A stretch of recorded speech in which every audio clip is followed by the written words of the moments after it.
Hey, this is the third of my video series, and I wanted to talk to you today about my nutrition and supplementation.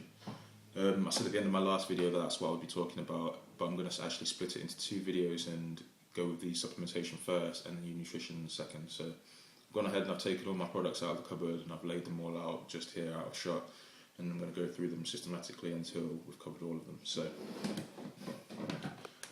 first and foremost, the most important to me is a good quality whey protein. Now, the reason I would take whey protein is because of all the protein sources, it's the one that's taken up into the muscles quickest out of all of them. So you might have a whey, or you might have a piece of chicken. The whey is going to trump up the piece of chicken and get to the muscles quicker.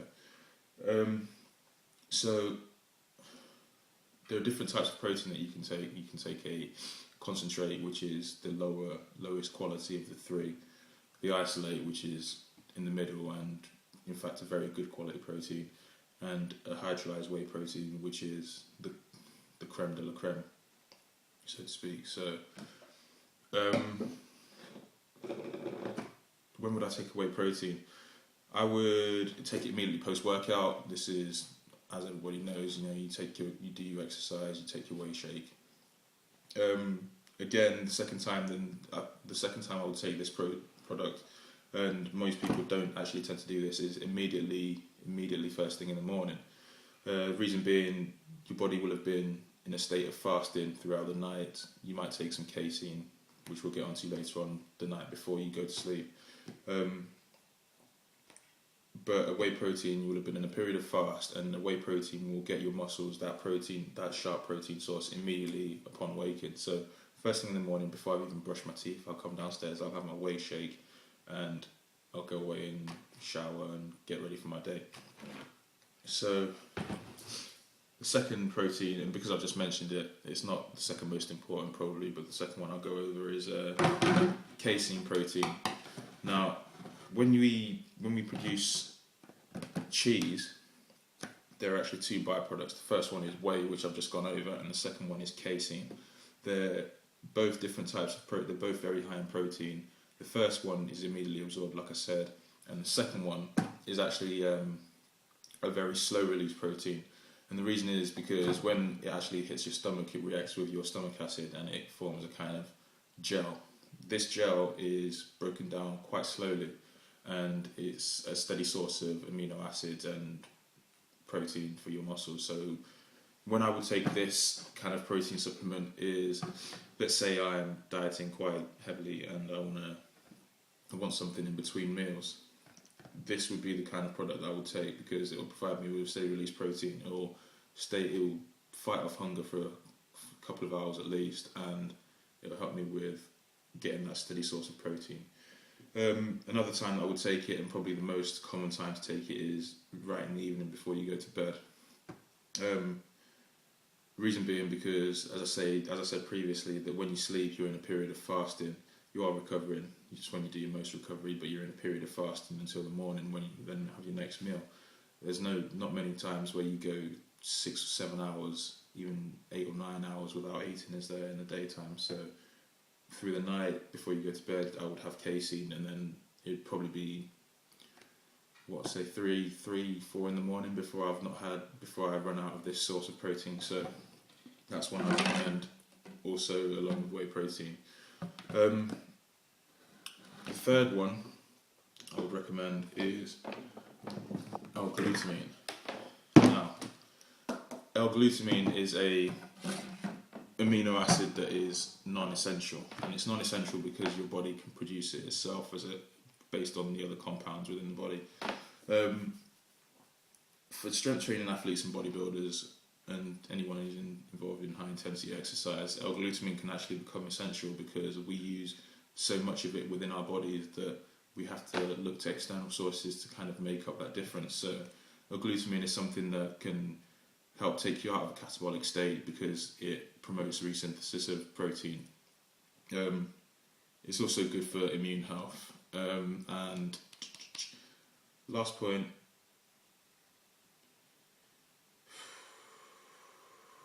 and I've forgotten it. Anyway, moving on.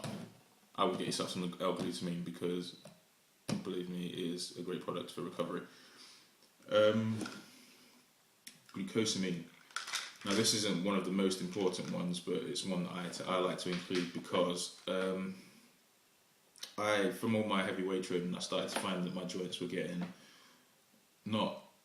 they weren't getting battered as such, but it was just like they felt kind of stiff and less supple. As soon as I started taking this supplement, within say 2 weeks or so, I started to notice that I wasn't able to click my fingers and I wasn't able to click my ankles and my elbows like I was previously before I started taking the supplement. So that was really my measure of saying that this supplement was working. I would recommend it.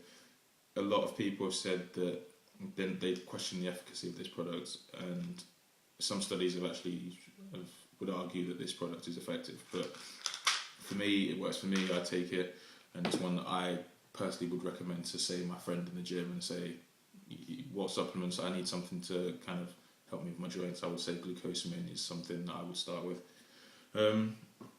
The next, and one of the more important ones again, is amino acids. Now, the kind that I actually take is the full spectrum of amino acids.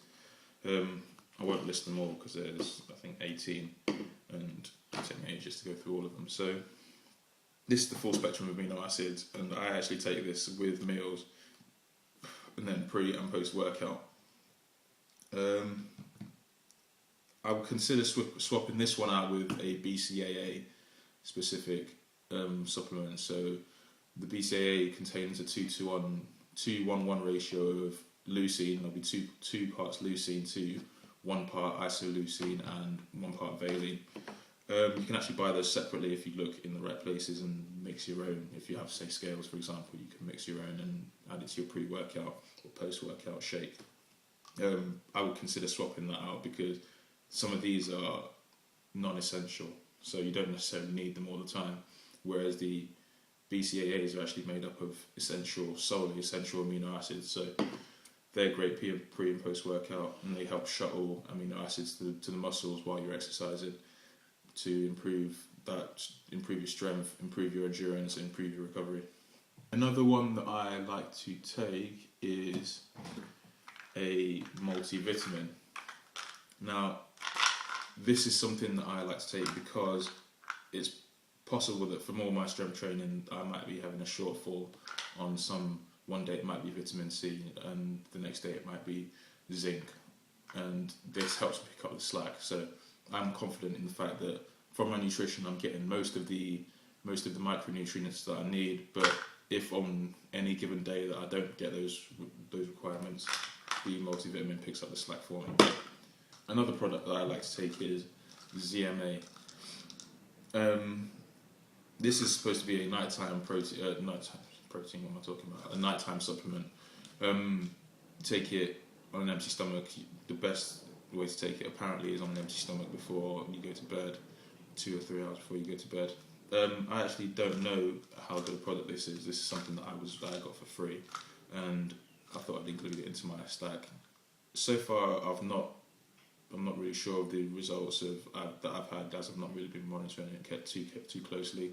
But it's something that I include in there. I wouldn't necessarily recommend it, but if you're able to, some people have money in abundance. If you're able to get it, you may as well.